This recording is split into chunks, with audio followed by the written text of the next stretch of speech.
your insane After Effects edits, and if I fail, I have to text my boss and call him a virgin. Do I fuck? No. No, today I want to be more Bob Ross than Mr. Beast. I'm going to be more relaxed than retention, and there will certainly be no name calling of bosses unless it's going to progressively help your career path for women. Anyway, you've sent me some edits to recreate, and I've chosen the ones I think will be most challenging, most fun, and just ones that I like that I want to showcase on the channel today. Warning, I might not actually edit these amazingly, but we're in this together, and feel free to edit at home with me. Up first, we have 2 edits from Dana Towers, and I liked them. I've already done a similar edit before, but the aim is to try and steal their work like a good little AI desperate for a promotion. There's 2 parts to this edit that we're going to recreate, and the first one is this. I'm going to teach you how to create a coaching package for $5,000 or more. Off the bat, where's my head at? Well, nice clean background. We have motion graphics, we're seeing an inner glow, we're seeing some bezeling, we're seeing an adjustment layer for the blur, and numbers, dollars, pew, pew, pew. Like I said, more Bob Ross. I loved it when he did that. But yeah, let's get into recreating this. First things first, grab yourself a mocha, not a coffee because it's too bitter for you. Sip and open up After Effects, and now we copy. In all seriousness, this is actually a really cool way to learn how to edit. A lot of the time when I want to get better at something, I do just break down, I try and reverse engineer a nice edit that I see. So the text appears first, and it seems to be in the Apple style. We're just going to go for an SF Pro Bold. So it started off as a nice blue and it then like transitioned color. I'm not sure how to do that actually. See, we're learning already together. I'm going to centralize the anchor point. I'm going to place it where he placed it. It does animate in, and for that I'm going to use Mr. Horse because it is quicker. Now, I'm sure there's tutorials out there if you do want to do it manually. But for this, I mean, it just looked like a nice little fade in position. So we'll animate that in. You literally do that as simple as. Yeah, look, I like that. And then it turns white. Now you could do this by duplicating the layer, making it white and then masking over. But for a more clean effect, I want a light sweep, which if we increase the width of and the intensity, oh, you guys are not ready. Because look, now, look at that, fully customizable. We can choose how we want it to look. All we need to do is keyframe the center. Go forward a bit, double click it there, bosh, so it's sort of covering the whole thing. And we want to easy ease that shit, come on. And in fact, I'm not going to do my normal keyframing, I'm going to have it speed up towards the end. I feel like that's going to look better. Bon appetit, baby. All right, so the next bit we want to focus on is the package. It almost looks like an animated app icon. So we're going to create that, and the way I do this, look, I'm not like an After Effects genius. So there might be ways that I'm doing this that you're like, what the fuck is this guy doing? Tell me below. This is, but one thing you want to be as an editor is you want to be open to adapting, you want to be open to learn. I mean, if I could have learned the things that I learned like 2 years later, right at the start, we'd all be better editors for it. So if you're going to criticize me, do it in the comments, not the dislike button, please. Thank you. All right, so the way I'd start this off anyway is I'm going to create a shape layer. I'm going to make sure none of my other layers are selected, and I'm going to go on rounded rectangle. And I'm going to hold shift so that I get a perfect square. And I'm going to align this so we have a central bad boy. And I'm going to pre-comp it. Now you guys might be screaming, but we don't care. Now when we open that pre-comp, immediately, what am I thinking? Well, I'm thinking, let's round this quite a lot more. And I'm just going to add everything in here before I add any animations. Now the first bit that I want to focus on is probably a new shape layer for that blurred bit. And I recognize it's about halfway and it's a straight line. Sort of curves down.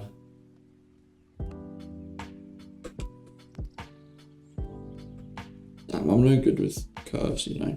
So we have our curve and then we just want to straight down. Now, just for ease of sake, I'm going to give this a completely different color, but that doesn't matter for now because all we're going to do is we're going to track that map to that one below and we're going to hide it. Now, that is not a perfect curve by any stretch of the imaginations. But like many men on a night out, any curve will do. Now that's better. I still don't love it. Now what we can do, because we want to make this a blurry layer, so what I believe we do here is we make it an adjustment layer. But first, test this thesis. Let's add some blur. And then we'll blur fuck out of it. Make it an adjustment layer. Now, let's test this thesis again by just adding a random shape layer. If we put it between the two. Now, I don't know if you guys remember earlier when I said I'm not an After Effects genius. I was lying. The next step should actually be pretty easy. We're just going to make these little paper documents that go in it. They're about yay big. We're going to centralize you. We're going to round you some more. The Augustus Group Simulator. Now, obviously, you can just add these from Google Images, probably be a bit quicker, but we are recreating absolutely every goddamn part of this mother. Because we're assuming that the people that we're copying did every bit of it too. And I would never assume the worst in anyone. That's not true. Okay, and all we can do is just parent it to that. Duplicate, because if we parent it, then we don't have to pre-comp it again. And actually, you know what, we probably should just parent it because we're gonna have to duplicate it all anyway. You know what, filming this is really easy for me because this might sound nuts, but when I edit, I tend to speak to myself anyway because I just find it helpful. I find my thoughts to be clearer if there's someone who's narrating what I'm doing. Now, I am mental. But I don't care. Oh, sorry, did we just recreate a paper? Yes, we did. Now then, you're all getting pre-comped.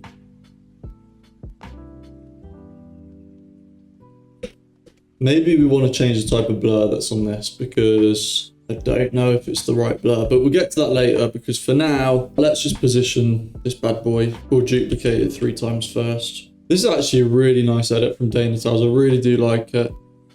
It feels unique. I feel like they have done a lot of the stuff themselves, like I'm trying to replicate here. But no, overall, I just really enjoy this edit. Now it looks like all a bit of a blur here, but they've got a nice drop shadow, which we'll just apply to all of these paper bits here. Now we want it heavily angled towards that side. And the best way to sort of figure this out, I find, is just increase the distance, move it until it's sort of at the angle that you want, and then decrease the distance. Wow. Then we're just going to copy this drop shadow onto both of these. Simple as. And the last bit that we need to add onto our app icon animation is just the text before we animate it. Yes, we do still need to animate, but... Oop. My package was too big. Funny because it's true. Let's change this blur now because it's not perfect, is it? I'm having a bit of a problem because when I apply the blur on the adjustment layer, it blurs the edge of the outline, even when I add another, solid fill in front of it. That is confusing me now. Okay. Not perfect, is it? You know what I'm going to do? I'm going to add a bit of noise to it as well, actually, because I do feel like that's going to make it feel a bit more like a frosted blur, and it's been color graded so it's darker. See, you look at it, and then you actually realise more that needs changing on it. Such a fun process, I find. Literally like a minus 0.1. Ignore me. If you literally had like a minus 0.4, now, that looks so much cleaner, right? That looks so much more like the original. Okay. That's pretty neat, huh? All right, the next step for this one then is we're just going to add the animations in like he did. They literally bounce up. Yeah, it's a fade and position movement. And you know what? We can use Mr. Horse for that again. There is a free version, so if you are editing along at home, you can do this. And it's fairly easy to do on keyframes. This is just a time-saving exercise, really. Let's have a look. Way too much. Oh, that's perfect. That's neater than an OCD person's wet dream, motherfucker. Come on. Let's have a look at this. am your neighbor. Give me some sugar. Bosh! Love it. I love editing. This is so fun. I'm gonna add a slight glow to my package. My package ain't glowing, and I'm not going. I feel like Bonnie blew the way. Oh, funny. Okay. Now all that needs to be done is we need to add some of these sort of layer styles to my dude at the back. Now let's reverse engineer this. The top left, we have some lighting. So I'm going to say that's some sort of inner glow. We have a clear bezel along the whole thing and maybe even a gradient overlay. Let's add a bezel and emboss. Bevel, not bezel. I'm a fucking idiot. So it seems to be, the highlights are just a lighter orange, like a more yellowy orange. And then our shadows are just, they're not a straight black, they're just a very dark orange color, which we'll go like that for. And whilst I'm doing this, I'm actually going to hide our other layers, I think. Just so I can properly tell where and how much I'm applying of X, Y, Z. That looks good. I'm happy with that. And I'm going to add a gradient overlay across the whole thing. Not like that. Let's get some colors in here. Bloody hell. You can be my darker bit of the orange. And you can be my more saturated bit of the orange. Now, when we add our other things on here now, well, I mean, holy hell, doesn't that just look a lot better than it did before? Yes, it does. Thank you. I mean, heck, does it look better than Dana Towers'? No, it doesn't. It doesn't. It doesn't. It doesn't. It doesn't. I'm not saying that. Something wrong with that. It's not that saturated of a yellow, is it? I knew there was something wrong.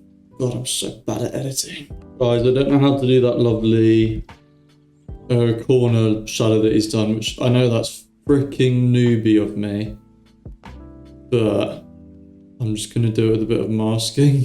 Somebody please tell me how to do that, because I'm also not Googling for this video. Did I mention that? That looks shit, doesn't it? A few moments later. How does it? Before, you know what? I'll take it.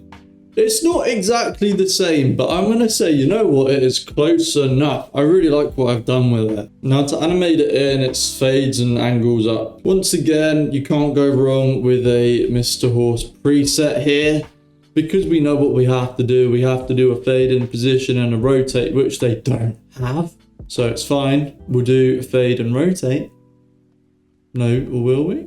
Probably just a position and rotate. And we want it to be smooth as. As I always do, I animate my stuff before I then see it in like situation. So now I realise that I actually want to delay these papers coming in. I want to start them coming in from here. Okay, now let's just watch where we're up to, because I'm very happy with this. I actually think I've done a pretty damn good job. And yeah, let's just check it out.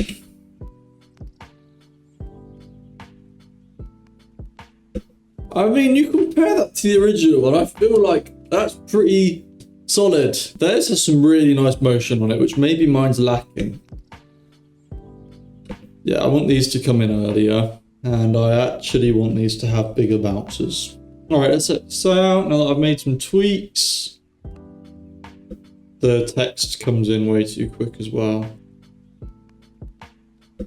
Now it comes in too late.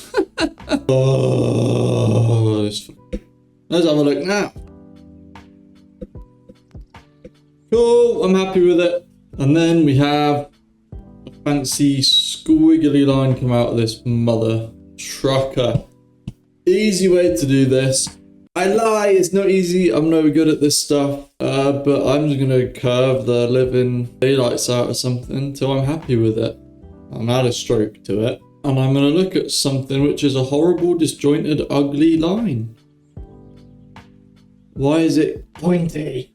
Delete. And try again. Why can't I do this? Oh, this is awful. There we go. That's what needs... Okay. Cool. Not too many Ks. Boing, boing, boing, boing, boing, I'm actually telling you all, never doubt me, ever. There's no point in doubting me. I am simply too good. By the way, I did that by pressing options and pressing the things. That was not great. That was not great YouTubing from me. That's how I did it. Options, press on the points, curves them. Bosh! Now, his looks lovely. His looks rounded. And there's a really easy way to do this. You go into contents, you go into shape, you go into path, you go into stroke 1. And you don't want a butt cap. You want a round cap. See, now it's round. Yay! He's got a gradient overlay on it, which I'm going to add here because it gets lighter at the bottom. And then it's almost like a rose goldy colour up at the top. Nice! Then all we need to do is whack it behind that. Oh, that really showcases how bad our edge is on our friend over here. That's not a problem I want to deal with right now. See, I told you I might not do it perfectly. So I have to fix it now. Loophole. The next bit is really simple. Loads of people do this and I love it. This is what we call a taper. Now, how do you do the taper, which is how it animates outward from the bottom without it looking stupid? Press on your dots here, go to content, and then see here, we've got this little add in a thing. That's what we want. And then we want our trim paths. And then from trim paths, we have end is set to 100. If you drag that all the way down, you can see the animation take place. But guess what? That's not how your viewers are going to see it. So we're going to press our little stopwatch to create a keyframe. This is going to be our end one, which we will set to 100. And then we go back to the beginning and then we slide it all the way down to 0. Now, if you select both keyframes, click on them and keyframe assistant, easy ease, and we're just going to mess with our keyframes a bit. And then we have a text animator up to $5,000. Now I'm just going to add a counter from Mr. Horse because they do them best. It's really easy to set up. You just get all these nice easy settings here. And I'm not doing dollars, I'm British, I'm putting pounds. Fuck you. And this also obviously has a nice glow and it has a nice gradient overlay. This guy loves gradient overlays. We've got a sweet little purple at the bottom. And then we got a nice little blue on the top. Alright, I'm pretty happy with how this has come out. We're gonna watch it now because I think I've done a really good job. Aside from the one thing with the problem on the blurring on the folder, I actually think as far as the recreation goes, this is pretty cool. Let me know what you think in the comments down below.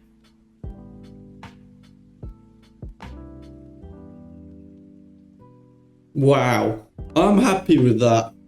I'm really happy with that. What do I enjoy about this reverse engineering? Well, you could look at this and go like, well, that's just a boring app animation. And then you look at it and it's like, well, no, there's actually loads and loads of layers. There's loads of ways that Dana Towers has gone to achieve this look that he's wanted. I love how deliberate this feels. I really liked it. Really enjoyed doing this edit. That might be the end of this video because it took way longer than I expected. I might come back and recreate other people's edits in a later video. I don't know. If you did enjoy, please leave a like, subscribe, and comment down below. Join my community. Follow me on everywhere. And yeah, enjoy. Thank you. Bye-bye.